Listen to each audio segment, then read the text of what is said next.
guys, இன்னைக்கு நம்ம வந்து பரோட்டாவும் வெஜிடபிள் சால்னாவும் எப்படின்னு பார்க்க போகிறோம். ஃபஸ்ட்டு நம்ம வந்து மைதா மாவு எடுத்துக்கலாம்.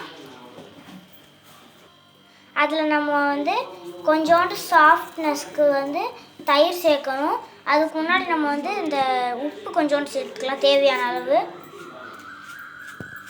நம்ம வந்து இந்து உப்பு யூஸ் பண்ணுறோம், அதனால தான் இந்த கலரில் இருக்குது. அதுக்கப்புறம் ஜஸ்ட்டு ஒரு சாஃப்ட்னஸ்க்கு கொஞ்சம் சுகரும் சேர்த்துக்கலாம். சாஃப்ட்னஸ் மட்டும் இல்லை கைஸ், அதே மாதிரி சுகர் வந்து கொஞ்சம் நல்லா கலரும் தரும், நல்லா பிரைட்டாக வெள்ளையாக இருக்கும் பரோட்டா.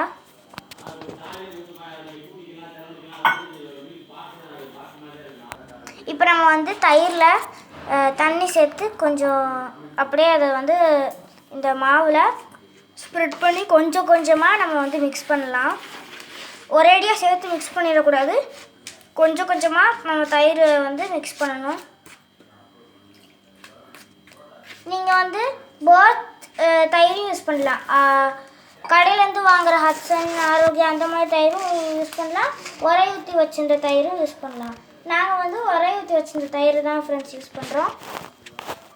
காய்ஸ், நம்ம வந்து இதை இப்போ பிசைஞ்சு நல்லா எடுத்துக்கலாம். இதை வந்து நமக்கு 1 hour மேரினேட் பண்ணணும். இப்போ நம்ம இதை மூட வச்சுருவோம். ஃப்ரெண்ட்ஸ், நம்ம ஏற்கனவே வந்து எம்டி சால்னா ஒரு வீடியோ போட்டிருக்கோம், ஆனால் நம்ம அதே மாதிரி தான் அந்த வெஜிடபிள் ஆட் பண்ண போகிறோம் இதில். இப்போ நம்ம வந்து எப்பவும் போல் ஃபஸ்ட்டு சால்னா ரெடி பண்ணுறதுக்கு ஆயில் ஊற்றிக்கலாம்.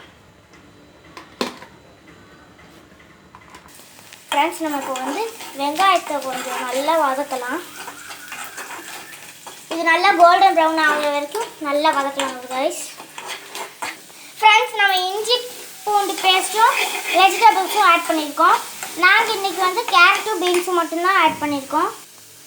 இப்போ வந்து இது நல்லா வதங்கிடுச்சு. நம்ம டொமேட்டோ ஆட் பண்ணிக்கலாம். அதுக்கப்புறம் இது நல்லா தண்ணி வந்து அப்படியே நல்லா வதங்கி அந்த மாதிரி வந்ததுக்கப்புறம் தான் நம்ம வந்து அடுத்து இன்க்ரீடியன்ட் ஆட் பண்ண போகிறோம். ஃப்ரெண்ட்ஸ், நம்ம கொஞ்சம் உப்பு ஆட் பண்ணிக்கலாம். இப்போ தேவையான அளவு. இங்கே பாருங்கள், ஓரளவுக்கு வந்து தக்காளி ஃபஸ்ட்டோட கொஞ்சம் மட்டிஞ்ச மாதிரி இருக்குது, ஆனால் இன்னும் நல்லா வெந்ததுக்கப்புறம் தான் நம்ம வந்து பார்க்க போகிறோம். இப்போ நம்ம வந்து இதை மூடி வச்சுக்கலாம். அதே மாதிரி நீங்கள் வந்து எவ்ரி 2 minutes ஒன்ஸ் இதை கிண்டிக்கிட்டே இருக்கணும், இல்லாட்டினா அடி பிடிச்சிரும். இப்போ நம்ம வந்து இதில் கரம் மசாலா சேர்க்க போகிறோம். உங்களுக்கு வந்து எவ்வளோ டேஸ்ட்டாக இருக்கணுமோ அவ்வளோ சேருங்க. நாங்கள் வந்து கொஞ்சம் எக்ஸ்ட்ரா டேஸ்ட்டாக இருக்கணும்னால ஒரு எவ்வளோ இருக்கும், ஒரு டேபிள் ஸ்பூன் இருக்கும், அவ்வளோ சேர்த்துருக்கோம். ஆனால் இந்த அளவுக்கு வந்து இது கரெக்டாக இருக்கும். நீங்கள் நிறைய சேர்க்குறதா இருந்தால் நான் சொல்கிற இன்க்ரீடியன்ஸ்லாம் டபுளாக சேருங்க. தக்காளி வந்து ஒரு 3 தக்காளி, பெரிய தக்காளியாக எடுத்துக்கோங்க. அதே மாதிரி கேரட்டு வந்து 4 பெரிய கேரட். அதுக்கப்புறம் பீன்ஸும் அதே மாதிரி ஒரு 9 பீன்ஸ் சேர்த்துக்கோங்க. அதே மாதிரி இந்த கரம் மசாலாவையும் இதோட டபுள் மடங்கு சேர்த்துக்கோங்க. இப்போ நம்ம திரும்பி மூடி வச்சிடலாம். ஃப்ரெண்ட்ஸ், நம்ம இப்போ வந்து காய் வேகிறதுக்காகவும் அந்த கிரேவி கன்சிஸ்டன்சியாக இருக்கிறதுக்காகவும் நம்ம தண்ணி சேர்த்துக்கலாம். கரெக்டாக நீங்கள் வந்து எந்த கிளாஸ் எடுக்கிறீங்களோ அதில் வந்து நீங்கள் தண்ணி சேர்த்துக்கோங்க. ஆனால் நான் எப்போ ஏற்கனவே சொன்ன மாதிரி பெரிய நிறையா பேருக்கு சமைக்கிறீங்க அப்படின்னா 1 கிளாஸ் பத்தாது. அட்லீஸ்ட் நான் சொன்னதுலேயே 2 கிளாஸ் வேணும். இப்போ நம்ம பரோட்டா மாவு எப்படி இருக்குன்னு போய் பார்க்கலாம். ஃப்ரெண்ட்ஸ் 10 minutes-ஆக தான் இருக்குது, ஆனால் 1 மணி நேரம் தான் ஆக்சுவலி ஆகணும்.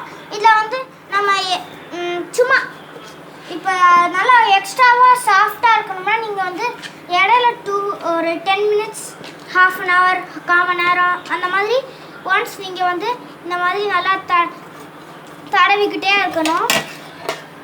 ஐ மீன் இந்த மிக்ஸ் பண்ணிக்கிட்டே இருக்கணும் நல்லா கையை வச்சு. இப்போ வந்து 1 hour-க்கு அப்புறம் பார்க்கலாம். அதே மாதிரி கிரேவி அந்த பக்கம் வெந்துக்கிட்டு இருக்கு, அதுவும் வெந்ததுக்கப்புறம் பார்க்கலாம். அதே மாதிரி ஃப்ரெண்ட்ஸ், நீங்கள் வந்து இதை பாயில் பண்ணுறதுக்கு ஹை ஃப்ளேம்லேயும் வைக்க வேணாம், லோ ஃப்ளேம்லேயும் வைக்க வேணாம், மீடியம் ஃப்ளேமில் வச்சாவே போதும் கைஸ். ஃப்ரெண்ட்ஸ், நம்ம இப்போ வந்து தேங்காய் பேஸ்ட் சேர்க்க போகிறோம்.